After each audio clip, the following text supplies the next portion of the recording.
Hello and welcome to the Irrepressibles podcast. I'm your host, Danny. And I'm your producer, Eric Wave. And today we are in for a wild ride with our guest, Charles-Antoine Allais. And you're going to see how one single person can generate multiple business ideas. And he doesn't just generate the ideas, he actually sees them through to actual businesses.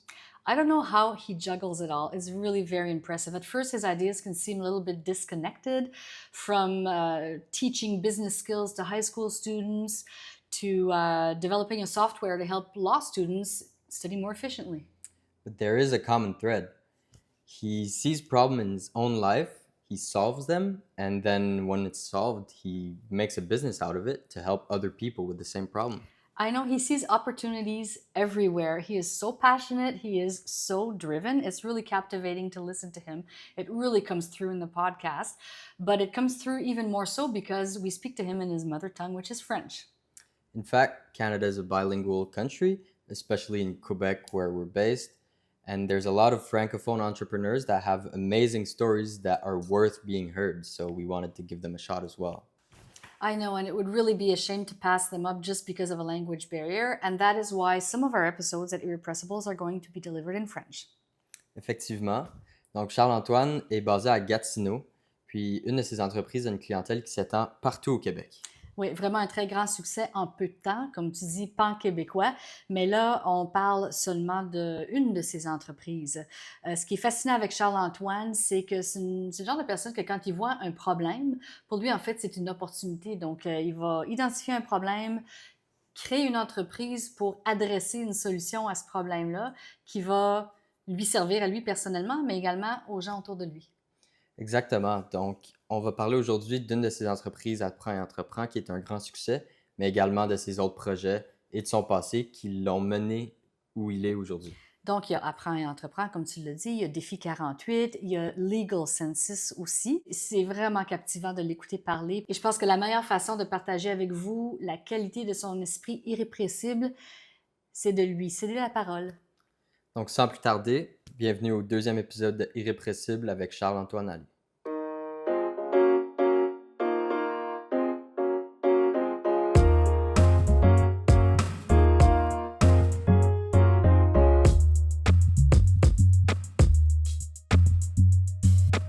Bonjour Charles-Antoine. Salut! Bienvenue à Irrépressible. Je suis contente que tu sois là. Merci beaucoup, je suis content d'être là aussi. Oui, puis d'autant plus que tu as eu un été très, très occupé. Donc, de m'accorder une petite heure là, pour parler de ton parcours, je suis vraiment très contente.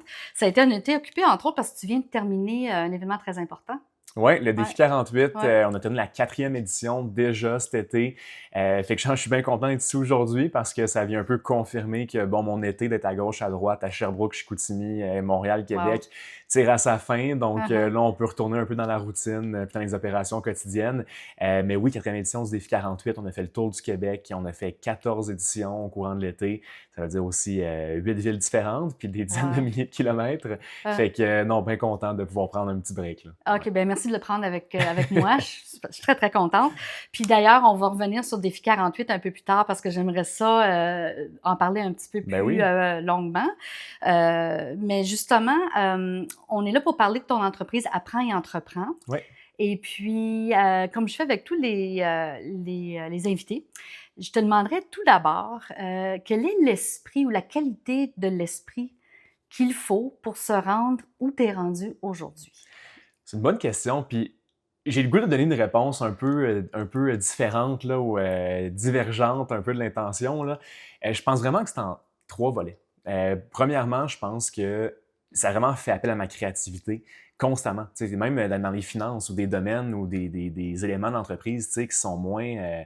on va dire c'est plus noir ou blanc, là, d'être créatif constamment, toujours penser à « OK, mais on pourrait-tu faire les choses différemment? » Je ne vais même pas y aller au niveau innovation, même pas à ce point-là. Vraiment simplement de la créativité, de voir les choses différemment, de schématiser, de conceptualiser les éléments de manière différente, puis aussi mettre un petit peu de couleur au niveau du quotidien. C'est ça, je pense, qui fait la beauté d'entrepreneuriat. Tu m'avais déjà dit que tu voulais être le mouton noir. Oui, exactement. Oui, c'est ça, exact. Également, je dirais beaucoup de résilience. c'est certain. Des mois, des années plus difficiles, devoir se retourner sur une scène, là, comme on dit en bon québécois, ça arrive à tout bon entrepreneur, puis ça va continuer d'arriver, peu importe la grosseur de l'entreprise, le nombre de clients qu'on a, avec qui on fait affaire.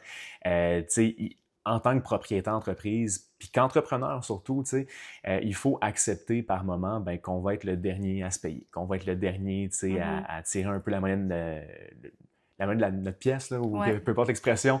Fait qu'il faut beaucoup de résilience, puis il faut voir ben, le positif dans des journées plus grises, plus nuageuses. Ce qui n'est pas toujours facile, parce que C'est quand on certain. a le nuage gris par-dessus la tête, là, de voir le positif, ça prend un effort considérable. Exactement. Tu sais, puis il y a beaucoup Ouais. d'entrepreneurs qui vont dire, puis c'est tellement vrai, que, tu sais, 1, 2, 3 non, ben c'est 1, 2, 3 réponses de plus proche d'un oui, tu sais. Fait que OK. plus on a de non, puis plus on se rapproche Donc, d'un c'est la oui à un façon de voir certain les point. noms. C'est que Exactement. chaque nom te rapproche C'est de ça. la réponse que tu veux. Parce que la différence d'un oui puis un non, c'est parfois aussi simple que la personne qu'on a en face de nous.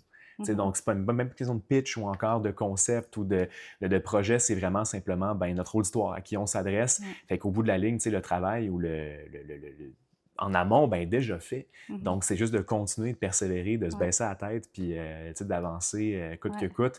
Fait que beaucoup de résilience, puis finalement, tu sais, j'aurais le goût de dire aussi un petit peu, tu sais, un petit peu de développer une identité qui m'est propre. Ce que je veux OK. dire là-dedans, c'est que quand j'étais jeune, quand j'ai commencé, ben, j'étais encore jeune, mais quand je me suis lancé initialement, tu sais, j'essayais de pas laisser transparaître ben, quel âge j'avais ou encore que tu sais, je manquais un peu Ouais. d'expérience. Donc, bon, je m'habillais en costard-cravate. Tu sais, bon, j'essayais de compenser ailleurs, tu sais, la manière que je m'exprimais ou comment je m'habillais, bon, ou quoi que ce soit. Mais finalement, je me suis rendu compte que c'était de faire comme tout le monde faisait. C'est d'avoir l'air, bon, d'un homme blanc de 30, 40, 50 ans. Ouais. Tu sais, bon, qu'il y a une entreprise, OK, mais c'est pas de mettre l'accent sur ce qui me différencie, puis ce qui me rend mémorable surtout. Parce qu'on choisit en affaires, tu sais, avec qui on fait affaire, et non pas, ben, l'entreprise en soi.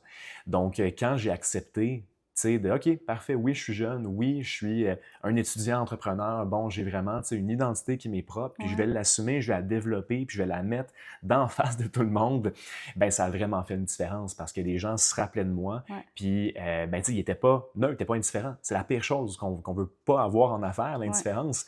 Donc, tu sais, love me, hate me, mais Ouais. soyez pas indifférents. Ouais. Fait que Mais c'est vraiment parle-moi un important. petit peu, je trouve ça fascinant. Parle-moi un petit peu du moment où tu parles de ce moment charnière-là, là, où tu as décidé Ouais, d'être toi-même finalement. Là. ouais. Qu'est-ce qui t'a mené à prendre cette décision-là dans ton cheminement? Ben, je dirais que c'est c'est quand j'ai commencé à travailler avec notre premier client, qui est d'ailleurs l'école secondaire à laquelle j'ai étudié, soit le collège Saint-Alexandre de Gatineau. Tu sais, on avait un programme parascolaire là, d'entrepreneuriat là-bas. C'est certain que j'avais, disons, mes 18 ans, je n'étais pas un expert en rien, là, surtout pas en entrepreneuriat. Avant chaque cours que j'enseignais, tu sais, j'allais voir sur Wikipédia, sur YouTube. Tu sais, je m'éduquais moi-même là, avant de Ouais. donner le cours. Fait que j'étais simplement la bouche du contenu. Tu sais, je faisais juste relater ce que j'avais moi-même appris dans la journée. Donc, je n'étais pas un expert. Puis d'ailleurs, tu sais, certains intervenants que je nommerai pas m'avaient dit, tu sais, par curiosité, puis c'est vraiment pas pour être négatif, mais Ouais.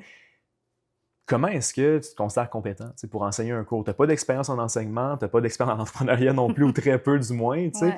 Ouais. Qu'est-ce que tu viens enseigner au bout de la ligne? Puis moi, j'aurais dit, tu sais, bonne question. Bonne question, mais ce que je peux vous répondre, c'est que j'ai la volonté, j'ai la passion.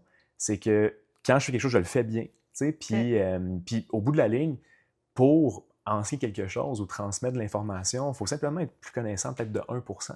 C'est le pourcent qui fait la différence, quelqu'un d'autre. On peut apprendre de tout le monde qu'on Ouais. croise.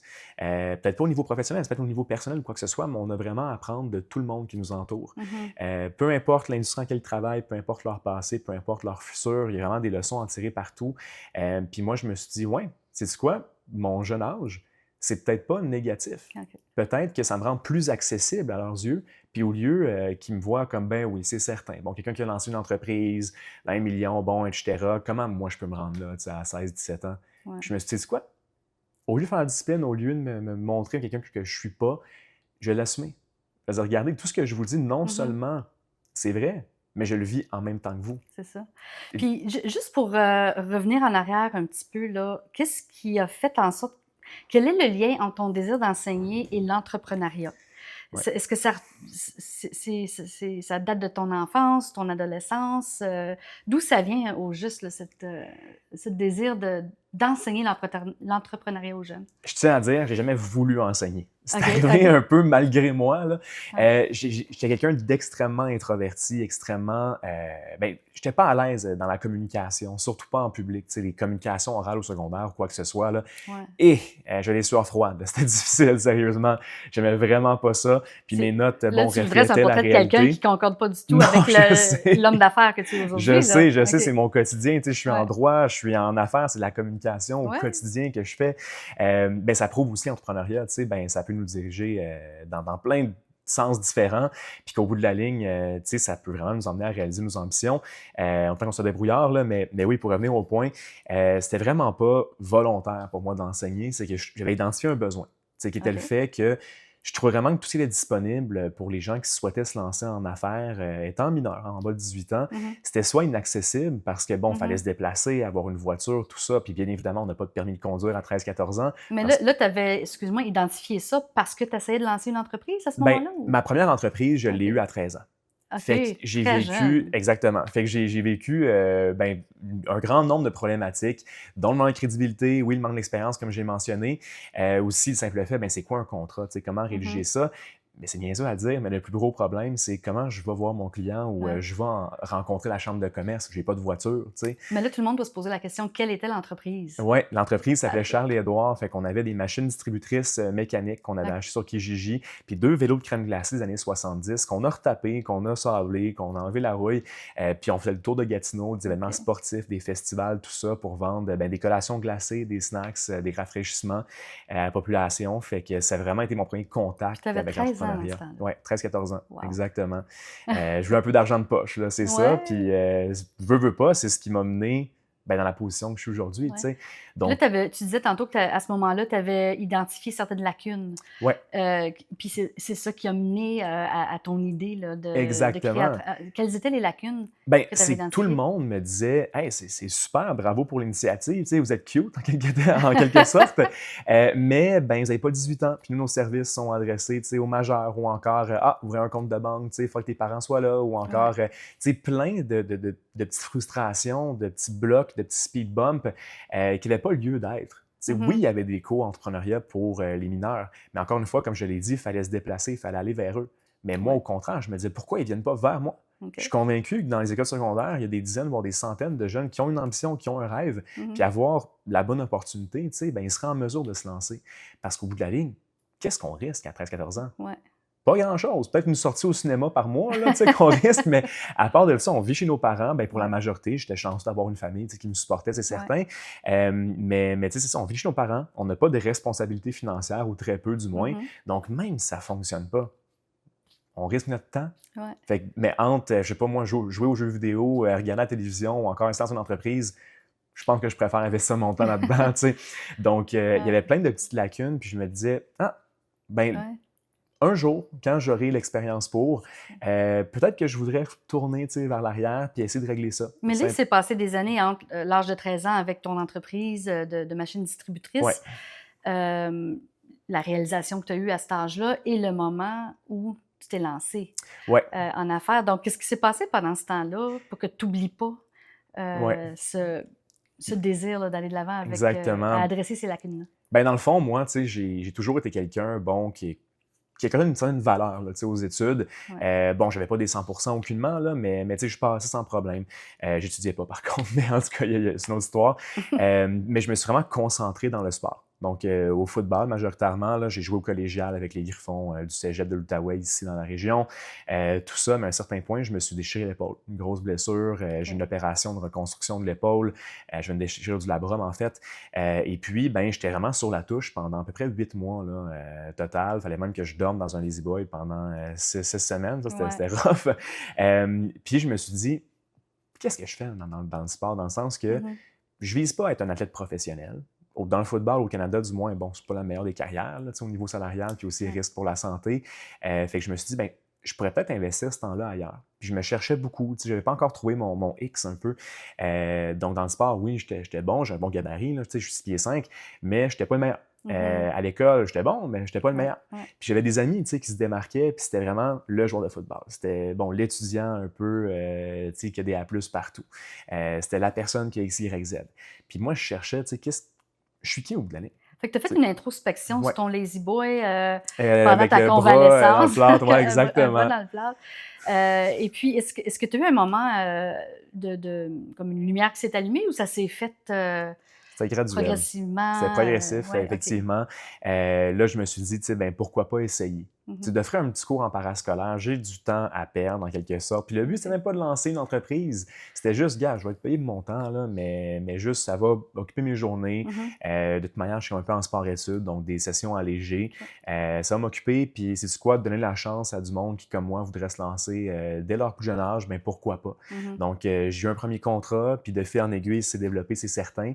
Mais là, tu Mais n'avais tout pas est parti de moi. d'expérience Ouais. nécessairement. Donc, comment tu as fait pour obtenir ton contrat et puis Ben, en fait, c'est certain aller de que, l'avant? bon, c'est avec l'aide des entrepreneurs de la région qui avaient des contrats dans les écoles, OK. qui m'ont un peu appris comment bâtir un Fait cours, que tu tu sais, un t'étais fait un curriculum. réseau un peu, là. Ouais, ouais, j'avais Ouais. commencé un petit OK. peu, là, mais rien de super intense, là. Mhm. Mais oui, j'avais un petit réseau, puis après ça, ben, j'ai simplement pitché le concept, tu sais, à mon ancienne école secondaire, puis on dit, ben, gars, t'es un ancien, pourquoi pas, on va te donner une chance. OK. On va te donner une chance, mais tu sais, avoir même 6 inscriptions, ça va être difficile, tu sais. Finalement, sold out, on avait 46 inscriptions, Ah 2 oui? classes La complètes. première, avec la première édition. Exactement. Puis je me suis dit, Ah. wow, OK, à 250$ la tête, finalement, ça peut être une business, ça peut être Mhm. rentable, tu sais. Ouais. Donc, c'est vraiment de même que ça a Là, tu commencé. répondais vraiment à un besoin, là. Ouais, C'était ouais. plus juste je pense que peut-être il y a un besoin, Mais non, c'est c'était ça, 46 ouais, étudiants sur une école de 1000 personnes, ouais. c'est pratiquement 5% tu sais, du corps étudiant Mhm. qui est intéressé, qui avait un rêve, une ambition, qui voulait matérialiser, puis était prêt à le faire. Tu sais, ils se sont OK. inscrits, puis je compte même pas ceux à qui j'ai parlé, ça leur tentait, ils n'étaient pas disponibles. Non, non, 46 participants qui étaient là à chaque semaine, à chaque cours. Tu Donc, sais. ça a duré combien de temps, ce cours-là? Ça dure 1 an. C'est vraiment, tu sais, c'est comme, il y Une a fois par des, semaine pendant un an? ben, une fois par semaine, il faut 2 semaines, là, oui, Oui, mais OK. approximativement ça. Donc, au lieu de s'inscrire à l'équipe de basketball de Mhm. l'école, de natation ou encore le club d'échecs, OK. tu t'inscris, tu sais, au OK. cours entrepreneuriat le soir. Fait que c'est vraiment sur base volontaire, c'est certain, là. Puis tu avais monté ce cours-là toi-même? Je le montais de semaine en semaine, l'année 1, vraiment de semaine en semaine. Puis pour revenir à ta question initiale, tu sais, qu'est-ce qui t'a Ouais. emmené à enseigner, à Ouais, vouloir faire ouais, ouais, ça? ouais. Ben moi, je me disais, OK, quand j'ai réalisé qu'il y avait un engouement clair et net, également qu'il y avait un besoin, puis il y avait des revenus aussi associés à ça, ben je me Mhm. suis dit, OK, à un certain point, oui, je voudrais embaucher, je voudrais déléguer ça à des chargés de cours, des Ouais. enseignants qui vont l'enseigner. Mais avant de pouvoir déléguer, j'ai l'impression que je dois le vivre moi-même pour Mhm. savoir, tu sais, de quoi je parle, mais aussi à quoi m'attendre. Ouais. Donc, quelles sont mes attentes? Tu sais, c'est quoi que je recherche comme compétences, comme qualité, comme capacité? Tu sais, je ne veux pas parler à travers mon chapeau, là, je veux vraiment le vivre par moi-même. Mhm. Donc, même si c'était super difficile pour moi de parler en public, je me dis, quand je me suis rendu jusqu'ici, comme je suis, ben, je vais continuer. Ouais. Donc, je me suis dit, OK, je vais devenir bon parlant en public. Ça m'a pris longtemps. Puis, honnêtement, ça m'a pris un bon 2-3 ans là, avant d'arrêter un peu d'avoir des sueurs froides ou encore de stresser dans l'auto là, en conduisant Ouais. jusqu'à Ouais. l'école, puis même avec d'autres contrats. J'étais devant le public là, à chaque 2 jours. Puis encore 2-3 ans après, je stressais, là, ça n'avait pas de bon sens. OK. Mais je sortais de ma zone de confort quotidiennement.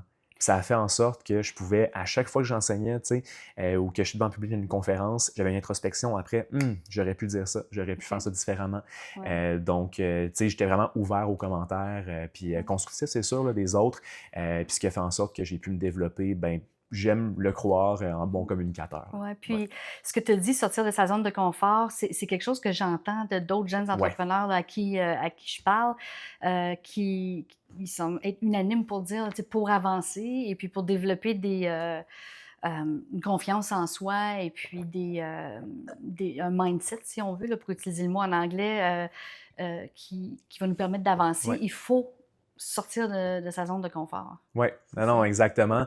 Puis d'ailleurs, c'était un peu l'une des plus grandes réalisations de l'année 1 là, d'apprendre à Ouais. entreprendre dans les écoles. Parce que là, bon, j'ai parlé du parascolaire, mais on a aussi développé des ressources pédagogiques, il y a des séquences d'ateliers, ludiques, didactiques, tout ça. Fait que vraiment, on avait, tu sais, l'ensemble de l'offre là, pour vraiment structurer Ouais. le curriculum de l'École secondaire québécoise pour tout ce qui touchait à l'entrepreneuriat, vraiment du secondaire jusqu'à l'université. Fait que de fil en aiguille, on a vraiment développé un réseau de clients à travers le Québec et l'Est ontarien.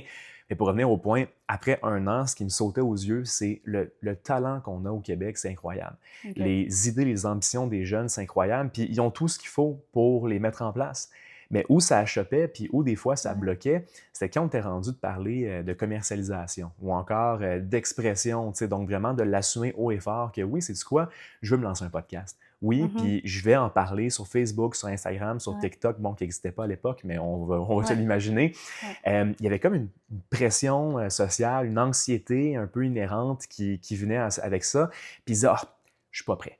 Je vais attendre un petit peu. Finalement, Mhm. mon logo, je l'aime pas tant que ça. Je pense qu'il faut que je le retouche avant. Hey, C'est des croyances limitantes, finalement. exactement. Puis Ouais. ton Christy de logo, il va pas t'apporter plus d'auditeurs, il va pas t'en enlever non plus, là. Ouais. C'est bien cool, mais c'est un work in progress, l'entreprise, tu sais. Ouais. Donc, Ouais. permets-toi l'erreur, puis permets-toi surtout une Ouais. zone, tu sais, d'erreur qui va te permettre de croire, de comprendre ce que tu as fait, puis de comprendre comment le faire pour la suite. Mhm. Parce que tomber sur la bonne réponse par hasard, ça va arriver. Mhm. Mais si on fait l'erreur, ben là, on comprend mieux aussi, tu sais, ben, quoi faire et quoi ne pas Ouais. faire la Ouais. prochaine fois.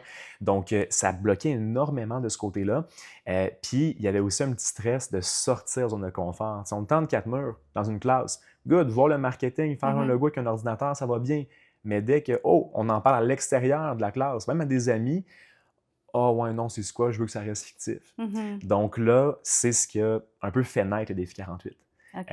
Puis on y reviendra, je suis convaincu, là, mais c'est vraiment la réalisation que non, on a besoin de faire sortir nos apprenants de leur De leur tête, là. zone de confort. Dans une zone de confort aussi, Ouais. c'est sûr, Puis, mais puis toi, c'était quoi la zone de laquelle tu es sorti?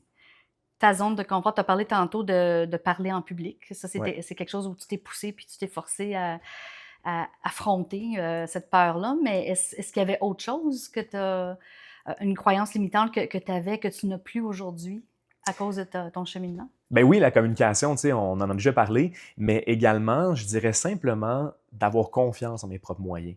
J'avais vraiment de la difficulté, tu sais, à croire en moi, que bon, c'est même, tu sais, réalisable, faire telle Mhm. chose ou telle chose. Puis rapidement, je me suis rendu compte que oui, tu sais. Donc oui, c'est sûr, puis j'en ai encore aujourd'hui, là, comme n'importe Mhm. qui, des croyances limitantes. Tu sais, je Ouais. regarde une étude de Ouais. marché, puis je me dis, ah, donc j'assume que quelque chose ne fonctionnera pas.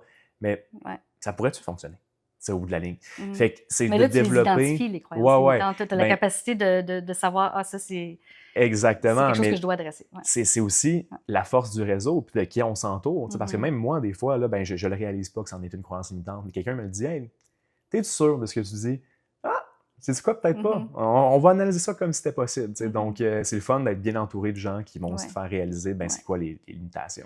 Puis tu parlais de résilience au tout début, là, Ouais. comme étant une des qualités nécessaires. Parce que j'imagine dans les débuts, tu sortais de ta zone de Ouais. confort, puis là tu avais un chemin devant toi, là, tu savais où tu Ouais. voulais aller, mais il devait y avoir des gens, puis tu en as parlé un petit peu, là, tu sais, qui disaient, ben, qu'est-ce que tu connais là-dedans? Toi, pourquoi toi, tu serais capable de faire ça? Ouais. Comment tu as fait pour affronter les doutes qui venaient de l'extérieur?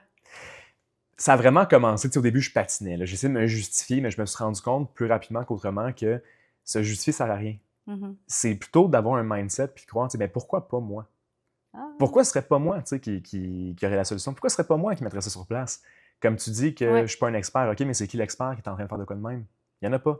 ouais. Donc, quand il y en aura un, ben si tu as raison pour être un expert, ben il prendra mes parts de marché, puis great, fair game. Tu sais, Mhm. puis encore aujourd'hui, il faut que je pense de même, puis parce que j'ai lancé une initiative en droit également, là, Mhm. parce que oui, je suis, dans une autre vie, je suis aussi tu sais, étudiant en Étudiant, droit, ouais. mais tu sais, j'ai mis sur pied un modèle d'intelligence artificielle fondamentale en droit pour répondre à mon propre besoin. Tu sais, un peu après Mhm. entreprendre, j'ai été mon Ouais. premier client, j'ai Ouais. mis en place une solution qui répondait aux problématiques vécues par ma propre personne. Même chose en droit, tu sais, étant entrepreneur, Ouais. j'avais pas beaucoup de temps pour étudier, bon, faire mes lectures, tout ça, mais c'est sûr que le droit, c'est pas de quoi qu'on fait à temps partiel, là. On doit quand même Ouais. s'efforcer, lire des romans chaque semaine, quasiment, là, de jurisprudence, Mhm. puis c'est vraiment time-consuming, là, comme on dit en anglais.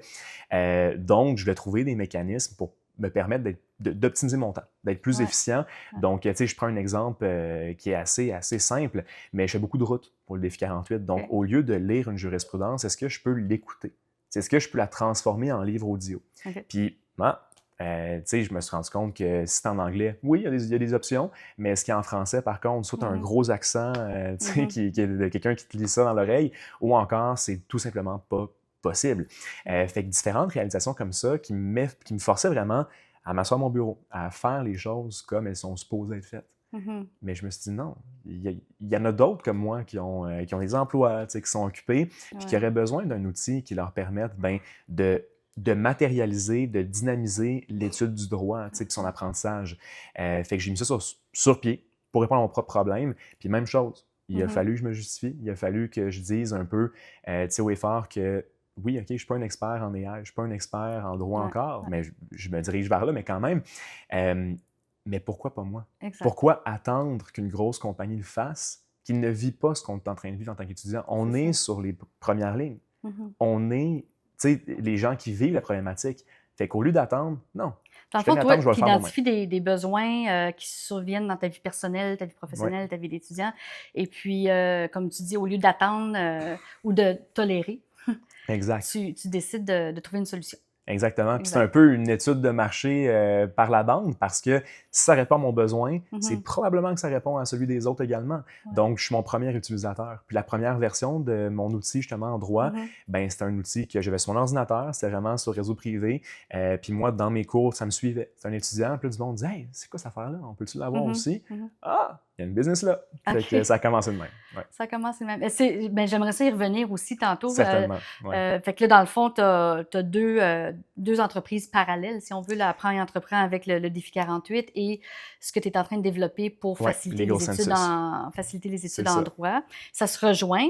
Ouais. On va y revenir dans une petite seconde, mais je voulais parler un petit peu, quand on a jasé un petit peu l'autre jour, quand on s'est fait le défi 48, tu m'as parlé de un voyage en Afrique qui avait un peu, t'avait aussi aidé à cheminer dans Ouais. ton parcours vers l'entrepreneuriat. Est-ce que tu peux nous en parler un petit peu de ça? Ben oui, certain. En fait, la deuxième année d'Apprends et entreprends. Fait qu'on était en 2018 de mémoire, là, je vais avoir 18 ans à l'époque. Tu sais, ça commençait à aller bien après entreprends, ça me faisait faire des revenus, tu sais, quand même un bon salaire, mais on était encore en Outaouais. J'avais quoi, 4-5 clients réguliers, tu sais, école secondaire, Des tout écoles, ça. ouais. Fait qu'on faisait notre nom peu à peu. Puis j'ai assisté à une conférence, quelqu'un qui avait survécu en fait au génocide rwandais de 1994, puis il y a vraiment un récit tellement inspirant, puis tu sais, rempli de leçons de vie, là. J'allais lui parler à la fin de la conférence, juste pour le remercier, puis dire à quel point ça m'avait ouvert les yeux. Puis on a échangé, bon, puis de fil en aiguille, il m'a dit « Ah, t'as quand même une belle perspective. On a une mission, en fait, une étude de marché qu'on réalise sur les répercussions du génocide rwandais sur la culture entrepreneuriale locale dans l'est un peu là, du Congo, fait que la région de Goma, là, plus précisément. Veux-tu venir? Veux-tu venir apporter ta perspective et ton expertise? Je t'en dis, ça fait 2 ans que je faisais ça, j'ai pas d'expertise, j'ai 18-19 ans, là, Ouais, mais quand même. J'ai syndrome de l'imposteur dans le plafond, là, mais quand même. Puis j'ai dit oui, définitivement. J'avais jamais réalisé que une petite idée que j'ai eue par moi-même à 17-18 ans pourrait m'emmener à l'étranger, surtout au Congo, des pays que j'aurais jamais même rêvé visiter. Fait que oui, du jour au lendemain, j'ai pris ma vaccination pour la fièvre jaune, mes visas, tout ça, puis j'étais au Congo en train de parler à des enfants soldats dans le processus de démilitarisation, puis de tirer des leçons, de voir, pour survivre, pour tirer son épingle du jeu là-dedans, mais c'est quoi les compétences, c'est quoi le mindset qu'il faut justement, puis comment on peut en tirer des leçons au niveau entrepreneurial. Qu'est-ce que tu as appris sur le mindset de ces jeunes-là? C'est que l'entrepreneuriat, c'est pas un choix, c'est une nécessité. C'est de ne pas être entrepreneur, pas être débrouillard, c'est d'être passif. C'est de laisser les gens autour de soi décider de son existence, de où est-ce qu'on va se diriger. Fait que le matin, ils n'ont pas d'autre choix que d'être débrouillard. Puis on a beaucoup à apprendre d'eux. C'est ça qui m'a sauté aux yeux. Puis c'était émotif comme voyage. J'ai pleuré là-bas. Là. Puis ma mère aussi, là, mais ma mère, c'est qu'elle était stressée là, que j'aille là-bas.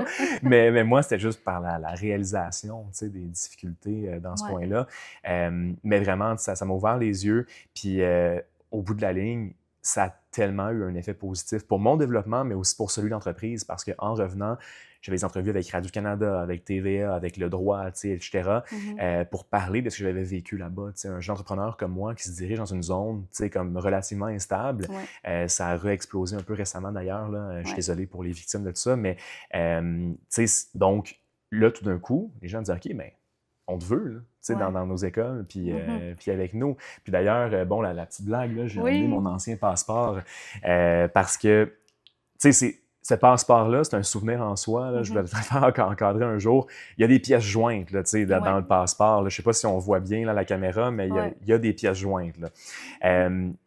Puis c'est vraiment la visualisation C'est ça. de ce que l'entrepreneuriat peut nous emmener à faire. Tu sais. Puis des fois, j'oublie ces expériences-là. Puis je suis tombé là-dessus récemment. Puis je me disais, Mhm. hey, wow, c'est vrai, tu sais, je m'en rappelais plus.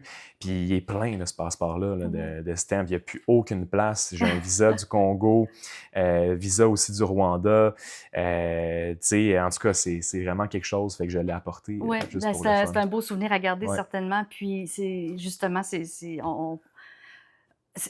le fun de voir les images et puis les étampes dans ton passeport qui documentent, si on veut, exact. ton parcours, là. Et puis, donc, tu disais tantôt qu'au retour, ça t'a donné comme une crédibilité. Ouais. Tu as eu l'opportunité de parler aux médias, ce qui a fait en sorte que ton entreprise est devenue de plus en plus connue.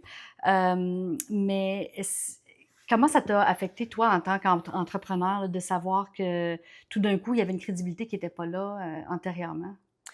C'est sûr que c'était le fun à entendre, c'est le fun à réaliser, puis je voyais le potentiel. Tu sais, je l'avais trouvé mon X. C'est la Ouais. réalisation que mon identité, c'est d'être entrepreneur. Mais pas juste entrepreneur tu sais, comme propriétaire d'entreprise, non, d'être un individu entreprenant. Mhm. Peu importe ce que je vais faire, puis peu importe le type d'engagement, que je sois bon employé, collaborateur, sous-contractant ou entrepreneur, ben je vais prendre des initiatives, être un problem solver, tu sais, OK. puis je vais accepter les défis avec un beau sourire, tu sais, Ouais. au visage. Fait que c'est sûr que c'est ce qui en est ressorti majoritairement.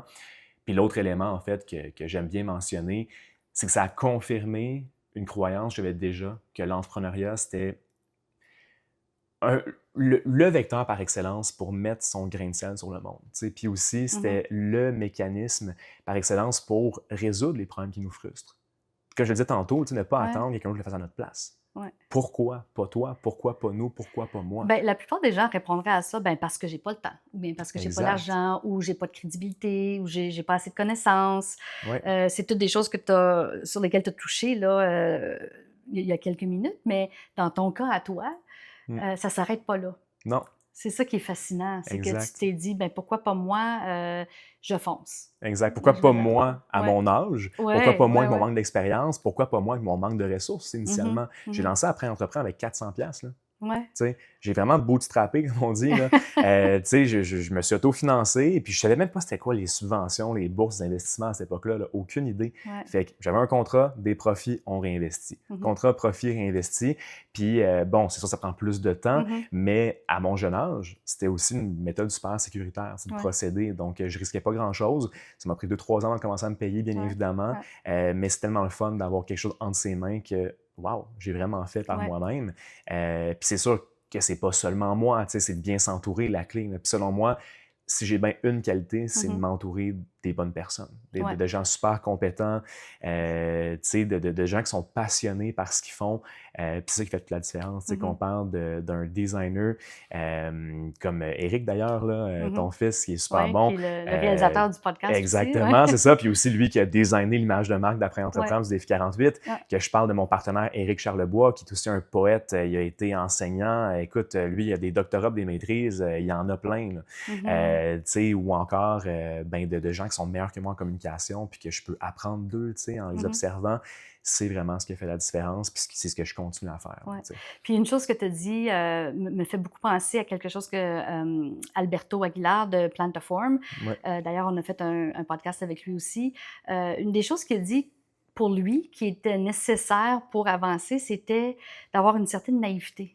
Ouais. Bon, oui. Puis ce que tu viens de raconter quand tu dis on sait pas, tu connaissais pas les subventions, tu connaissais pas, mais tu as foncé quand même, Ouais. ça vient de quelque part de naïf un peu. Tu sais, quand on décide à un jeune âge de se lancer comme ça, il n'y a rien pour nous arrêter. Exactement. Et, Mais c'est inspirant. Tu sais, t'as un ouais, jeune qui vient te voir, puis qui a les rêves gros comme le monde, tu sais, comme ouais, qui dit hey, moi, je vais faire ci, je vais faire ça.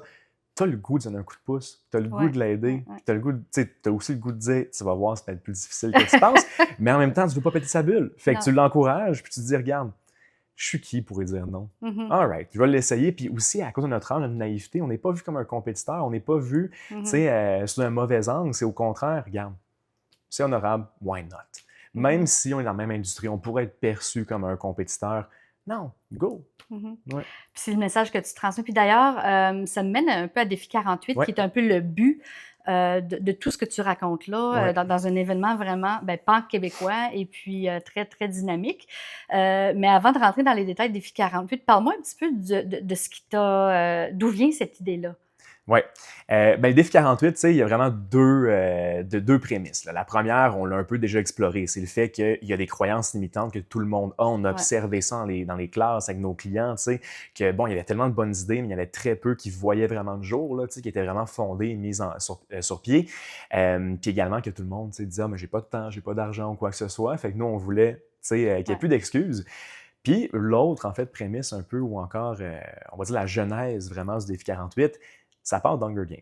Hunger Games, le film. Exactement. En fait, les livres, ils ont fait un film, Exactement. mais tu étais en train de regarder le film. Difficile à croire, là, mais suivez-moi, là, je vais expliquer Oui. ça. Je regardais Hunger Games, puis ce que je trouvais fascinant, avec mon regard entrepreneur, c'est certain, c'était comment, c'est sûr, c'est fictif Hunger Games, mais quand même, ils ont créé un microcosme. Autour de participants, qui, oui, bon, c'est difficile, c'est une émission, hein, le Capitole, tout le monde, bon, regarde ça, un peu comme Occupation Double, télé-réalité, mais le monde meurt, par contre, là. Inquiétez-vous pas, le défi 48, personne meurt, je vous garantis. OK, c'est très sécuritaire. Mais justement, je trouve ça super intéressant. Puis, pour les participants d'Hunger Games, c'est une expérience tout à fait authentique. Il y a des réelles répercussions, comme on dit, là, il y en a qui sont blessés, bon, qui décèdent même malheureusement. Mais également, quand bon, il y a un feu, il y a un arbre qui tombe, c'est un vrai arbre qui va tomber, c'est un vrai feu également. Fait que pour eux, c'est comme s'il n'y avait pas de microcosme autour d'eux. C'est vraiment une vraie situation de survie. Mais de l'extérieur, tout est contrôlé. Trop relax, les gens se cachent, all right, on va mettre un peu d'action en place, on va faire entrer un glissement de terrain, qu'il y ait une tempête, qu'il y ait ci, qu'il y ait ça, X, Y, Z. Puis je me disais, wow, c'est-tu possible de créer un microcosme similaire, mais autour du monde des affaires pour permettre aux participants de gagner en confiance en leurs moyens dans une situation authentique pour eux, autant d'un point de vue d'apprentissage que d'un point de vue de répercussion. Donc, on parle de vrais clients, d'une vraie entreprise, de vraies ventes, de vrais revenus générés, mais qu'on puisse quand même contrôler assez de paramètres extérieurs, qu'ils n'ont pas conscience de ça, pour qu'on puisse, je ne vais pas dire garantir leur succès, c'est certain, mais qu'on puisse leur donner un bon coup de pouce, puis nous assurer qu'on puisse les encadrer, sans leur dire quoi faire, les encadrer pour qu'il y ait des gens de leur bord. Fait que c'était vraiment ce qui a sonné la naissance des films. Dans le fond, c'est de sortir de la salle de classe. Exact. Et puis de les faire vivre la vraie expérience d'un jeune entrepreneur, dans le fond. Exactement. Mais le défi, c'est en 48 heures. C'est ça. Puis le défi 48 aujourd'hui, comme tu l'as dit, c'est pan-québécois. Donc, on fait vraiment une tournée du Québec et de l'Ontario. On a même fait une édition internationale avec l'ONU il y a quelques années de ça. On avait des équipes dans 6 pays en simultané. Les fuseaux horaires, c'est difficile. Puis aussi les langues parlées, là, mais bon, c'est une autre histoire. Mais c'est incroyable. Ouais. Tu as réussi à faire ça sur le plan international. Oui. Ouais. Une édition à date, là, on se croise les doigts pour en faire d'autres à l'international, mais oui, on en a fait une, puis c'était super le fun. Puis il y a la barrière langagière aussi, j'imagine. Oui, c'est sûr qu'avec l'anglais, avec le français, on arrivait quand même à couvrir majoritairement des langues. Quelqu'un qui se traduit un peu en espagnol, mais bon, c'est un détail, là. Mais ouais, fait que le défi 48, c'est 48 heures, un seul dollar en poche, et ils doivent lancer l'entreprise qui va atteindre rentabilité et profitabilité. Fait que, tu sais, t'as pas de temps, good, t'as 48 heures, démerde-toi. T'as pas d'argent, great, t'en as encore moins, on te donne juste une pièce.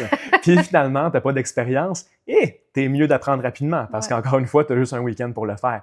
Puis c'est fou à quel point ils arrivent là un peu à reculons, les participants, en disant comment même c'est possible. Puis ils ressortent de là, tu sais, oui, c'est une montagne russe d'émotions, mais ils ressortent de là comme wow! Attends, en 48 heures, j'ai réussi à faire ça. Imagine maintenant ce que je peux attendre en 1 an, 2 ans, 3 ans. Puis tu sais, le record dans le défi 48, c'est une équipe qui a réussi à générer 21 000 de profit en 2 jours. Pendant la fin de semaine comme ça. Puis il faut dire que 48 heures, on parle ils travaillent pendant la nuit, pendant la soirée. On leur fait faire des activités aussi aux petites heures du matin. Là. Exactement. Mais surtout en finale là, que vous avez vécu, là, en finale, il y a une prémisse, par exemple, en plein milieu de la nuit, on dit « OK, vous avez un client en France, fuseau horaire, il a besoin d'un contrat dans la prochaine heure, fait que réveillez-vous, envoyez le contrat, faites ça. » Fait que c'est vraiment de vivre le cycle de croissance complet d'une entreprise, mais en 48 heures, mais au lieu... Parce qu'il y a du monde qui disent « Oui, mais il y a d'autres compétitions. » Sure. Mais une compétition que non seulement, qui est dans l'action, qui est dans le concret, puis qu'on parle des vrais projets, des vraies ambitions de nos participants, j'en ai pas vu d'autres encore. Dans le sens qu'il y a des compétitions de pitch qui sont concrètes, mais ça évalue de façon unidimensionnelle les qualités que ça prend pour être en affaires. Tu sais, moi, par exemple, je parle arrogant en disant, mais j'ai participé à des concours de pitch, puis où j'en ai gagné quelques-uns. Donc, j'ai une aisance maintenant avec l'expérience pour communiquer en public, puis pour comprendre un peu comment parler à mon auditoire. Mais ça fait-tu de moi un meilleur entrepreneur que d'autres? Pas nécessairement. Je suis pas un expert en finance. Peut-être que quelqu'un pourrait être vraiment meilleur que moi au niveau de la technologie derrière, de l'infrastructure d'entreprise, ou quoi que ce soit. Fait que c'est unidimensionnel. Des compétitions de plans d'affaires, encore une fois, unidimensionnel. Quelque chose qui évalue toutes les facettes. Ouais. De dire, sure, ça aide d'être bon communicateur, ça aide d'avoir un bon plan d'affaires, mais au bout de la ligne, c'est une question de mindset. Comme tu l'as dit, c'est une question de t'arrives-tu à te lever le matin, t'arrives-tu à prendre des décisions juste de what's next? Comme, OK, good, tu as fait ton logo, mais il y a 10 000 options que tu peux faire après ça. Arrives-tu à prioriser? Arrives-tu à charmer les gens autour de toi? Arrives-tu à bien t'entourer? Puis c'est ça que vient faire le défi 48. Donc, j'aime bien dire que je pense qu'on s'est quand même fait un nom, puis c'est rendu un peu un must pour les gens qui ont toujours voulu se lancer, mais qui ne l'ont pas fait encore. Puis on a maintenant une version du défi 48 aussi pour les écoles, fait que ça compte comme un examen de fin d'année. Donc, il y a des cours d'économie, entrepreneuriat, les écoles secondaires, les cégeps et les universités.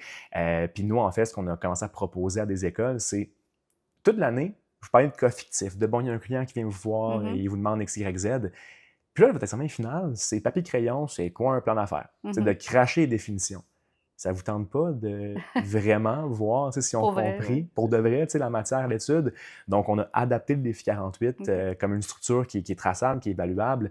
Donc, toutes les épreuves un peu, puis les gates ou les enjeux qui doivent surmonter à travers le défi, c'est inspiré des compétences à développer selon l'objectif du cours puis le curriculum. Fait que si, par exemple, là, ça va être très simple, mais ils doivent apprendre comment utiliser la suite Adobe. Okay? Donc, dans un cours de marketing pour créer un logo, une publication Instagram. Good. Fait que dans une épreuve, on va leur dire, OK, vous devez, une de vos publications doit atteindre viralité.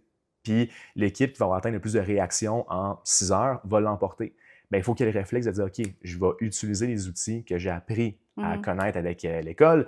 Adobe, là, je vais créer ça. Puis bien évidemment, pour qu'elle ait le potentiel d'atteindre une viralité, il faut que ce soit aussi de qualité au niveau du montage. Donc, au lieu de leur dire, fais telle publication avec telle dimension, telle couleur, c'est pas le même en affaires. En affaires, c'est pourquoi tu fais ta publication? Je veux des clients, je veux X, je veux Y, je veux Z.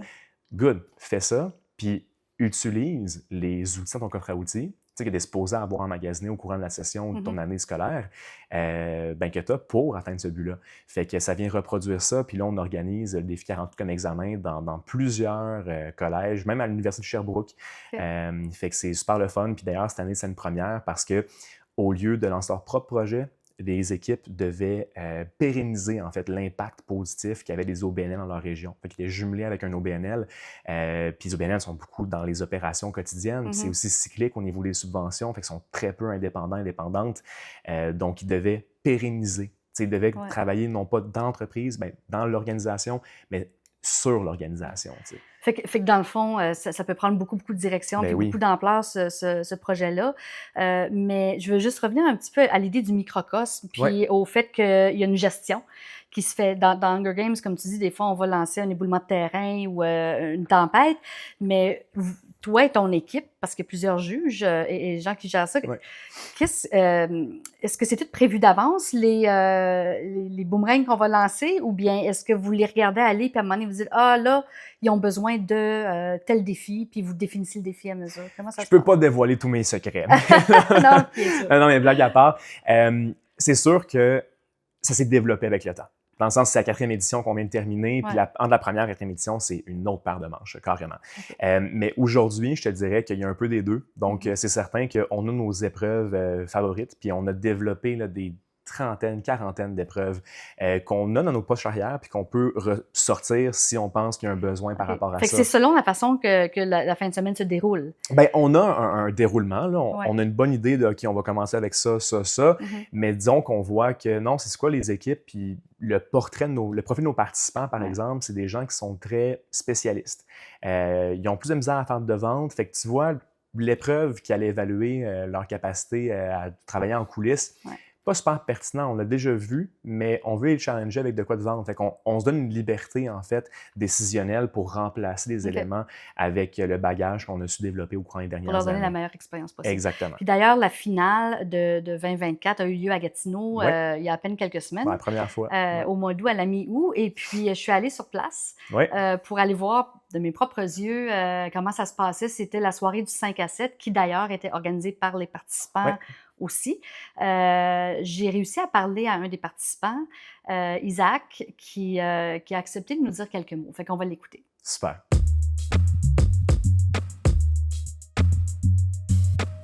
Bonjour Isaac. Bonjour. Merci de prendre quelques minutes pour nous parler. Merci de m'avoir invité. Explique-moi un petit peu, tu viens d'où, puis comment... Alors, je suis originaire du Cameroun. Je suis arrivé à Montréal au Canada depuis 17 ans. Et puis, depuis lors, je suis aux études.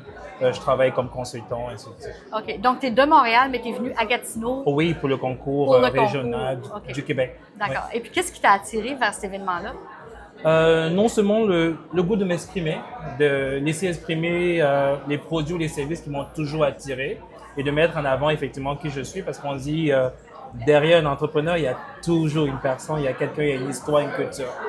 Donc, pour toi, le défi 48, c'est une occasion de découvrir un peu qui tu es ou de le mettre de l'avant. Non seulement ça, et de mettre en avant aussi certaines habilités qui sont peut-être endormies quelque part. Ça me permet effectivement d'avoir ce contact avec le monde, le marché, de sortir du 5 à 7 et voir ce qui m'est permis exactement d'avoir ou d'obtenir dans les jours futurs. Puis, c'est quoi au juste le focus de ton entreprise? Alors, on est une entreprise de données. On permet aux autres entrepreneurs ou aux jeunes comme moi, effectivement, de s'accaparer de leurs propres données, d'optimiser effectivement ce qu'ils peuvent voir en termes de clients, en termes effectivement de visibilité, de stratégie. Qu'est-ce que tu trouves que tu apprends le plus dans les... Là, ça fait 24 heures que tu es ici, il reste encore toute une journée demain, sans parler de ce qui s'en vient cette nuit. Mais qu'est-ce que ça t'apporte? Mais j'apprends beaucoup plus la patience, parce que ça prend de la patience et aussi du discernement pour pouvoir mettre de l'avant ce qu'on veut, mais aussi comprendre qu'il y a des enjeux particuliers auxquels on n'aurait jamais pensé dans notre vie être confronté, comme être réveillé à 2 heures du matin et monter un plan stratégique. D'accord. Ça a été difficile. Donc, ça sort un peu de la zone de confort. Oui, beaucoup de la zone de Et confort. puis, ça te fait croître en tant que futur entrepreneur? Oui, surtout parce que le marché de l'emploi, ou bien le marché exactement qui nous est offert, on ne sait jamais à quoi s'attendre, ainsi de suite. Tu le comprends tout de suite la première journée avec le défi 48, et puis le marché nous réserve aussi des surprises qui nous sont plus ou moins réservées au défi 48, donc j'apprends beaucoup, oui, énormément. Est-ce que c'est une activité qui te donne confiance, là où peut-être tu pensais que tu n'avais pas de confiance? Comme en te mettant dans des situations, dans des scénarios concrets, Oui. est-ce que tu es capable de dire, j'aurais pas pensé que j'étais capable d'affronter tel Un petit peu des deux, Ouais. parce que ça te permet de découvrir, comme j'ai dit, des talents que tu savais même pas que tu avais.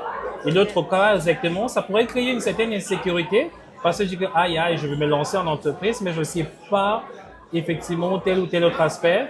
Ça permet de travailler quand même ce qui est important, les points morts, les angles morts, de voir qu'est-ce qui te manque en termes D'accord. d'orientation ou d'outils pour pouvoir avancer dans ce que tu as pensé entreprendre. Super. Merci beaucoup, Isaac. Mais merci à toi. Bonne Très chance. apprécié. Mais merci. Donc, c'est ça, c'était une soirée vraiment très, très intéressante pour avoir vu tous les participants sur place, sans parler de ton équipe. Ouais. Certains commanditaires à qui on a parlé également. On pourra écouter ce qu'il y avait à dire sur le site web là, de Tout l'Irrépressible. à fait. Mais comment quand tu as eu l'idée, donc on retourne au Hunger Games, Ouais. tu es en train de regarder un film, tu te dis, mon Dieu, je vais créer un microcosme moi-même. Est-ce que tu étais, à ce moment-là, est-ce que c'était quelque chose qui pour toi était évident que tu allais être capable de convaincre des gens de partout au Québec de participer, ou est-ce qu'il y a eu des obstacles à affronter? Est-ce que tu as toujours su que ça allait être un grand succès? Ou est-ce que Non, tu as je eu ne l'ai des pas doutes? toujours su. Je connaissais le potentiel, je Ouais. l'imaginais, j'avais une vision claire dans ma tête. Là. Je me disais, waouh, ça pourrait tellement être intéressant, puis tellement faire une différence dans la vie de nos participants, puis même de la nôtre, parce que prêcher une propre paroisse. Là, on dit, bon, c'est la zone de confort, let's go, faites-le. Mais là, let's go, vous le faites, mais on le fait aussi en même temps. Animer le défi 48, c'est de le vivre. Ouais. C'est de prendre des décisions, c'est moi-même de ne pas dormir par moment. Ouais. Donc, non, c'est vraiment trippant. Mais au début, simplement de le vulgariser, de l'expliquer, le défi Oui. 48, c'était tout un défi. Parce qu'aujourd'hui, OK, on a du contenu, on a des vidéos, fait qu'en 1 minute, on peut le vivre. On peut inviter les gens à venir observer, ça ressemble à quoi? Bien, je peux dire que moi, quand on s'en est parlé la première fois, j'avais aussi un petit peu de difficulté à comprendre. C'est incompréhensible de comprendre qu'en 48 heures, les participants puissent faire tout ce que tu dis.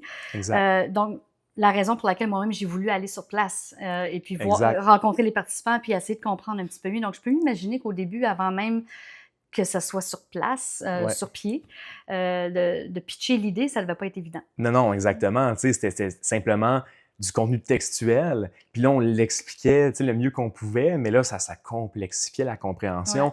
Fait que c'est extrêmement difficile à expliquer de base. Mais ensuite, puis c'est une différentes questions qu'on a dû se poser là, comme en tant qu'équipe. Mais je suis au niveau légal, par exemple, OK, c'est pas des entreprises enregistrées, incorporées. Ils ont-ils le droit de faire de la vente itinérante? Ils ont-ils le droit de faire du porte-à-porte? Mais même si, disons que leur faut un permis de la ville, ben sous quelle entité? Il n'existe pas encore. Comme le but, c'est que ça amène à la création d'entreprise. Fait que oui, c'est des vrais business, mais on ne va pas demander au gouvernement d'enregistrer une entreprise un samedi, ou un dimanche. Donc, tu sais, ça fonctionne comment? Au niveau des fonds, etc. Bon, on a trouvé un mécanisme qui fonctionnait, puis sont un peu en dessous de la bannière Apprends et entreprends, là, légalement parlant, mais c'était plein de petits obstacles comme ça que, dépendamment à qui je parlais, il y a du monde qui disait non, c'est impossible. Impossible comme pour bien faire ça, là, de manière légale et structurée, c'est non, c'est impossible. Fait qu'encore une fois, de la résistance extérieure pour te dire que la vision était doutable. Ben, c'était comme, tu sais, là, c'est une question d'assurance, c'est une question d'X, c'est une question directe. Fait que tu sais, ça a été plus compliqué, mais finalement, c'est de dire, on va faire un test run, là, ces questions, on se les posera après.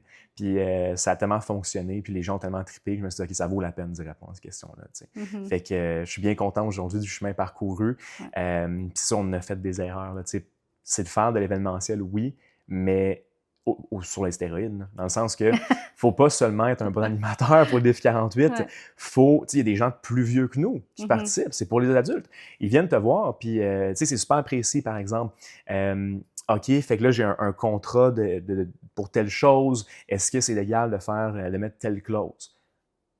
Bonne question. C'est une bonne question dans le sens que il me faudrait moi-même 1 heure pour trouver la réponse. En tant qu'entrepreneur ou en tant que créateur du défi 48, je connais pas toutes, puis je connaîtrai jamais toutes. À chaque fin de semaine, il y a une nouvelle entreprise que, waouh, c'est une industrie que je connaissais pas, ou encore, j'ai jamais vu quelqu'un se lancer dans cette veine-là.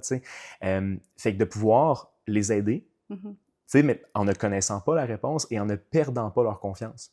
Fait que de pouvoir dire non, ou de pouvoir dire je ne sais pas, mais qui nous voit quand même comme une source crédible. C'est un art. Fait que de pouvoir gérer les émotions, les tensions. Parce que oui, il y a des équipes, il y a des gens qui font des nuits blanches, puis là, le lendemain, ça va un peu moins bien, ils se chicanent, mais on les laisse faire. C'est des adultes de 1, c'est partie de la réalisation, de l'apprentissage, gestion des ressources humaines, de l'équipe, des partenaires. J'ai vécu ça moi aussi. Fait qu'on les laisse faire, mais au bon moment, pouvoir observer de loin, bon moment, pouvoir step in, puis all right, voici ce qu'on va faire.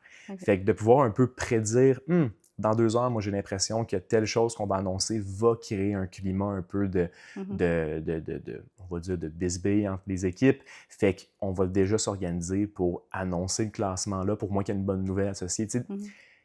C'est littéralement de l'ingénierie événementielle, le défi 48, de constamment observer, puis même quand on n'est pas en prestation, de penser, OK, pour pas perdre la motivation de telle équipe, s'assurer que la vibe soit bonne, je donne un coup de pouce. Okay, je vais annoncer une petite épreuve parce que ça va les avantager eux. Ce ne sera pas injuste parce qu'ils sont déjà en dernière position ou peu importe, mais ils vont gagner en motivation puis leur énergie va être contagieuse. Fait que, OK, ça, c'est le bon moment. De pouvoir observer ça, c'est vraiment, c'est un art. Puis là, au bout de tout ça, est-ce que les équipes gagnantes, ou en tout cas les équipes qui ont connu plus de succès, poursuivent Ouais.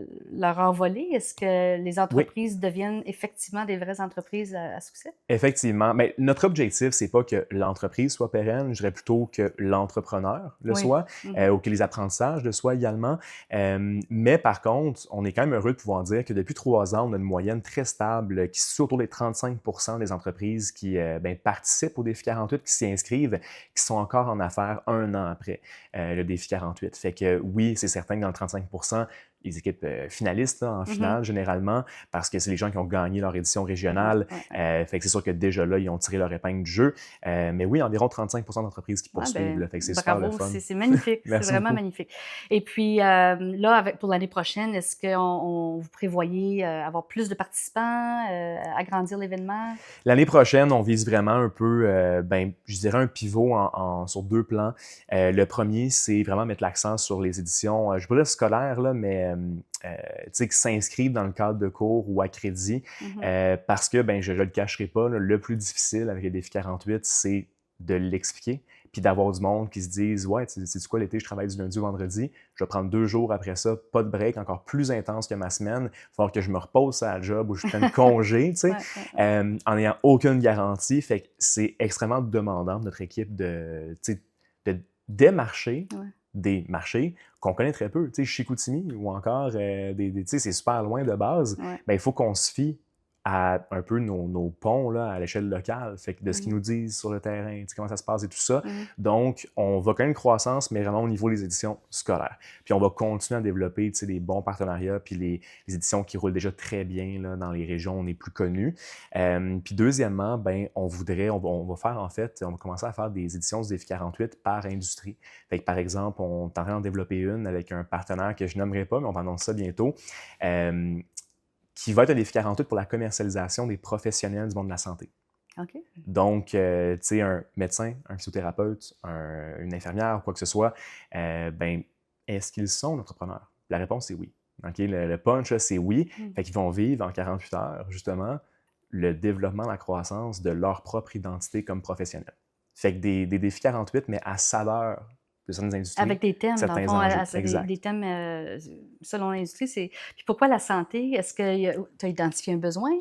Oui, de base, il y a Ouais. beaucoup de médecins incorporés, etc., c'est Ouais. certain. Là, je connais un peu le domaine, fait que c'est sûr que je voyais une belle opportunité de ce côté-là. Puis on Ouais. dit, puis c'est rien contre les médecins, là, mais mes meilleurs amis sont médecins, mon père est médecin, mais on dit aussi des fois les médecins, c'est pas les meilleurs gestionnaires de leur argent. Donc, tu sais, de développer le côté entrepreneurial aussi, de bien s'entourer, c'est aussi un apprentissage intéressant. Mais je te le cacherai pas, je vais pas essayer de faire paraître ça mieux que ce l'est. La vraie raison pour qu'on a commencé dans le domaine de la santé, c'est parce qu'on avait l'opportunité. Il y avait un Ouais. client qui Mais lui-même mais voyait avoir notre vision. l'opportunité, ça fait partie aussi là, de la croissance d'une Ouais, entreprise. exact. Il faut savoir sauter sur les opportunités. Donc, Exactement. c'est ça. Bon, puis là, donc, je t'écoute parler, puis j'ai l'impression que tu as tellement peint sur la planche pour la prochaine année et les prochaines années, mais avec tout ça, tu es encore étudiant à temps plein en Ouais. droit. Ouais. À l'Université d'Ottawa. Donc, tu trouves le temps de faire tes études, de gérer, apprendre, entreprendre défi 48. Tout à l'heure, tu nous as parlé d'une nouvelle entreprise que tu es en train de mettre sur Ouais. pied pour répondre à un besoin que tu as identifié parmi les étudiants en Ouais. droit. Comment est-ce que ça s'imbrique tout ça? Oui. Tu sais, je vais le résumer en une phrase, là. Je pense, je l'ai établi depuis le début du podcast, mais je suis quelqu'un d'entreprenant, puis moi, je développe des initiatives pour répondre à mes propres problématiques. Je suis devenu entrepreneur Mhm. sans même le vouloir, en quelque sorte, tu sais. Ouais. Fait que c'est ce qui mène mes journées, c'est ce qui mène mon quotidien. Tu sais, je me dis pas « Ah, OK, bon, je suis un étudiant » ou « Je suis le président d'Apprends et Entreprends ». Mhm. Non. Moi, je suis quelqu'un qui met mes valeurs de l'avant. Ouais. Puis c'est sûr que le domaine de l'éducation, le domaine du droit, c'est des industries qui me touchent énormément. Puis je trouve qu'il y a beaucoup à faire, beaucoup de problèmes à régler. T'sais, au niveau de l'éducation, c'est pas extrêmement façonné pour 2024 ou encore la nouvelle génération.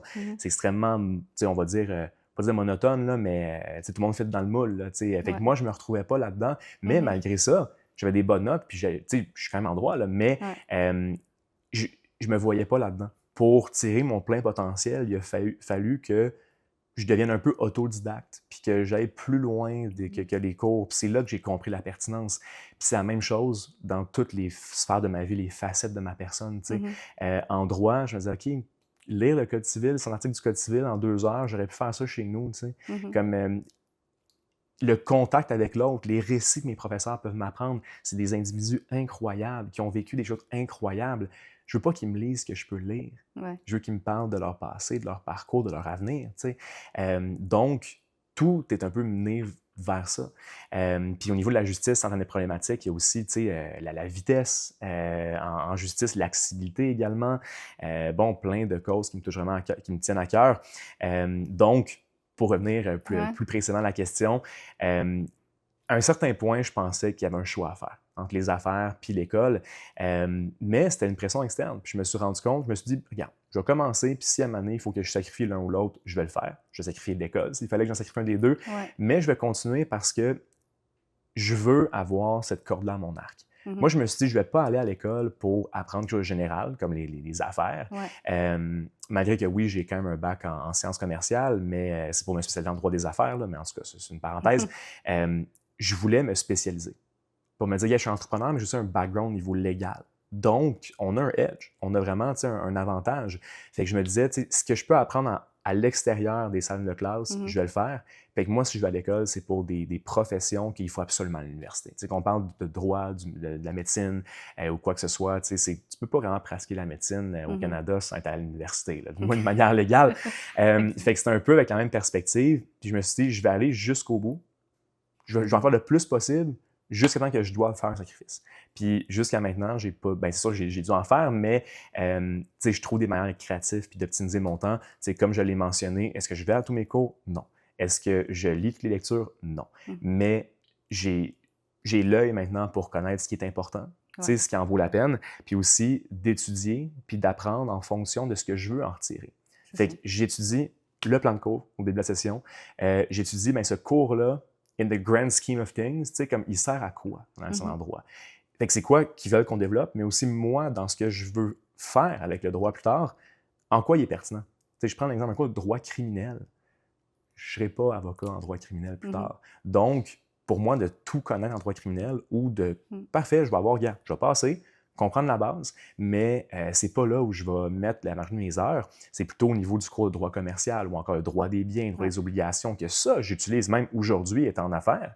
Puis que là, je vais vraiment viser une compréhension, comme globale de la matière. C'est que je me pose des questions, puis j'insère ça dans pourquoi je suis en droit. Je me pose des questions. Pourquoi je suis en droit? Pourquoi je fais ça? Pourquoi j'étudie ça? Puis je l'établis en notre priorité par la suite. Puis justement, j'ai développé Legal Census pour m'aider dans tout ça, pour que je puisse être entrepreneur tout en étant aux études. Donc, ne pas devoir m'asseoir pendant 6 heures en train de lire. C'est ça, parce que j'ai posé la question, entre autres, parce que au niveau du nombre d'heures dans une journée, ça semblait beaucoup. Mais justement, c'est l'opportunité que tu as identifiée, ou en tout cas la problématique. Problématique ou opportunité, il y a 2 façons de le voir là, que tu as identifié, puis c'est là-dessus que tu travailles pour essayer de trouver une façon de faire fonctionner ça pour toi, mais en même temps, ça devient une entreprise qui va pouvoir servir à d'autres. Exactement. Puis aussi, je parlais d'identité d'entrée de jeu, que mon identité, le fait que j'ai des traits distinctifs qui sont propres à moi, font en sorte que ça attire, puis les gens se rallient autour d'une cause. C'en est un, ça. Un étudiant entrepreneur en droit, là, bon, je veux pas me prononcer sur quelque chose que je sais pas, là, mais j'en ai pas rencontré d'autres entrepreneurs, comme en droit. Fait qu'ils quand même décrivent « Ah ouais, c'est entrepreneur », ou quoi que ce soit. Puis même chose, de l'autre côté, en affaires, ils me disent « Ah ouais, c'est lui qui étudie en droit ». Tout le monde le remarque, puis c'est mémorable comme trait distinctif, parce qu'il n'y en a pas beaucoup. Donc, vraiment pour me développer une crédibilité, une expertise, mais aussi démontrer, regarde, je suis travaillant, puis oui, j'ai des grosses ambitions, mais je mets le temps, je mets l'énergie pour les atteindre, c'est des éléments qui parlent d'eux-mêmes. Fait que non, je regrette rien de ça, puis c'est sûr que j'ai un peu hâte de finir pour pouvoir vraiment m'investir, non pas seulement 40-50 heures, mais vraiment faire ça à temps plein. Mais c'est vraiment, ça m'a présenté des opportunités incroyables. Dans le fond, je m'assure que chacune des... On dirait que c'est 3 vies différentes, être dans Prêt-Entreprend, être aux études en droit, puis être dans Legal Census. Mais au contraire, c'est un peu un diagramme de Venn, dans le sens qu'il y a un noyau, là, que je vais même considérer nucléique, où les 3 viennent se rejoindre. Quand je suis dans mes cours, que je parle à des étudiants en droit, je ne suis pas en train de parler à des amis ou même des futurs collègues. Je suis en train de parler à des gens que peut-être aujourd'hui, je pourrais embaucher. Que pour donner des cours pour apprendre ou quoi que ce soit. Mhm. J'ai besoin de bons communicateurs, right? Pour enseigner des cours secondaires. Ben, je suis en droit. Ouais. Il y en a des bons C'est communicateurs. comme tu dis, c'est comme 3 volets, mais en même temps, c'en est un seul. Parce Exactement. que tu réussis à aller chercher les habiletés Exact. de ces 3 domaines-là, dans le fond, Exact. là, pour faire avancer. Puis, tu sais, je prends un Ouais. autre exemple. C'est sûr que je voudrais faire un défi 48 à savoir légal, tu sais, pour l'industrie légale. Mhm. Ben, encore une fois, la clientèle, je suis avec quotidiennement.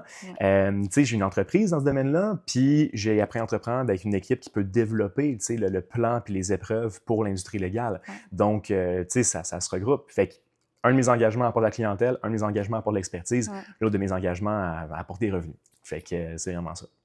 Ben écoute, je te remercie énormément pour tout le temps que tu as pris pour nous parler de ton cheminement très, très impressionnant. En Merci fait, beaucoup. qui a commencé à l'âge de 13 ans, puis là, on a pu voir cet été avec la finale de Défi 48, qu'est-ce que ça donne. Si tu avais un conseil, je sais que tu parles des jeunes entrepreneurs, tu es enseignant, tu donnes des conseils tout le temps.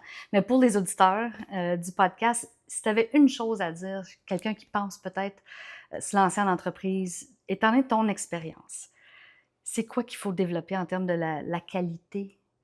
Moi, je dirais d'oser parler de vos ambitions, de vos initiatives, de vos Mhm. projets, de ne pas avoir peur de vous faire voler vos idées, parce que c'est souvent un peu la Ouais. fausse conception que les Effectivement. gens s'en Ouais. font, c'est de dire « Ah, je vais me faire voler mon idée » ou quoi que ce soit. Ou En l'idée réel- existe déjà, ça doit Exactement. déjà exister. Ouais. Mais en réalité, Ouais. la plupart du monde ont une vie. Déjà, le manque de temps ou d'argent, c'est un bloc pour pas qu'ils se lancent sur leurs propres ambitions, pensent vraiment qu'ils vont se lancer sur l'ambition de quelqu'un d'autre. Puis ceux qui ont réellement le potentiel, les ressources, puis l'expertise pour faire compétition, soit ils ont déjà leurs propres initiatives ou ils vont préférer vous encourager puis avoir quelqu'un qui va gérer l'initiative. Fait que vous avez tellement à gagner en parlant, en l'assumant haut et fort, même s'il y a des risques par moment. Ouais. C'est pas toujours que j'ai fait signer un non-disclosure agreement, un non-compete agreement. Ouais. Parce que des fois, stratégiquement, Mhm. pour établir un lien de confiance, ça vaut la peine de prendre le risque. Fait que c'est, avant même que ça voit le jour, ayez pas trop peur d'en parler. Parlez-en, assumez-le, assumez-vous surtout. Puis je finirai en disant que on connaît notre réseau. T'sais, on connaît les gens qu'on connaît dans le sens que moi, actuellement, je pense design, je pense à Eric. Je pense enseignement, je pense à mon autre Eric, qui est mon partenaire. Fait que je connais un peu mes experts dans ma tête que je vais appeler. Mais vous savez pas les gens qui pensent à vous en ce moment. Fait que de bon se rendre point. accessible, de se rendre visible, des fois, on pourrait se faire surprendre. Je reçois des courriels, des fois, je me dis hey, « wow! » C'est même pas une opportunité que je démarchais moi-même, puis elle se présente sur un plateau d'argent. Mais est-ce que c'est vraiment un plateau d'argent ou c'est parce que il y a 1 an, 2 ans, 3 ans, j'ai parlé à quelqu'un, puis moi, j'ai oublié cette discussion-là, puis là, ça a fait son chemin, puis c'est revenu vers moi. Ouais. Donc, parlez-en, faites en sorte, développez votre identité pour être mémorable, puis vous allez pouvoir récolter les fruits de votre labeur dans le présent puis dans l'avenir. Ouais, des très, très bons conseils, d'en parler puis de voir où ça peut mener. Exact. Charles-Antoine, merci. Je suis Merci vraiment beaucoup. très, très contente C'est d'avoir super pu parler. plaisant. À la prochaine. À la prochaine.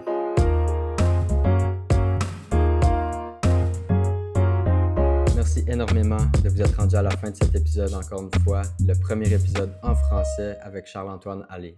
On espère que ça vous a plu, que ce soit les conversations à propos d'Apprends et Entreprends, Défi 48, Legal Census ou tout simplement la joie de vivre que dégage Charles-Antoine. On va certainement le réinviter dans quelques mois pour parler du progrès que connaît sa compagnie Legal Census et d'où ils sont rendus à ce niveau-là. Je vous invite également à vous rendre au irrépressiblepodcast.com pour plus de contenu à propos de cet épisode, des photos, des vidéos, etc., ainsi qu'une entrevue inédite avec un des commanditaires du Défi 48. Dans le prochain épisode, on rencontre Alex et Vanessa de Rain Technologies qui nous parlent de leur logiciel Pluvo qui aide les compagnies à humaniser les chiffres, donc à aider tout le monde dans l'entreprise à mieux comprendre les finances. Sur ce, merci énormément encore d'avoir écouté. Abonnez-vous à la chaîne YouTube, à la plateforme de podcast que vous utilisez, puis également à notre Instagram pour toutes les nouvelles, tous les updates à propos des prochains épisodes. Cheers!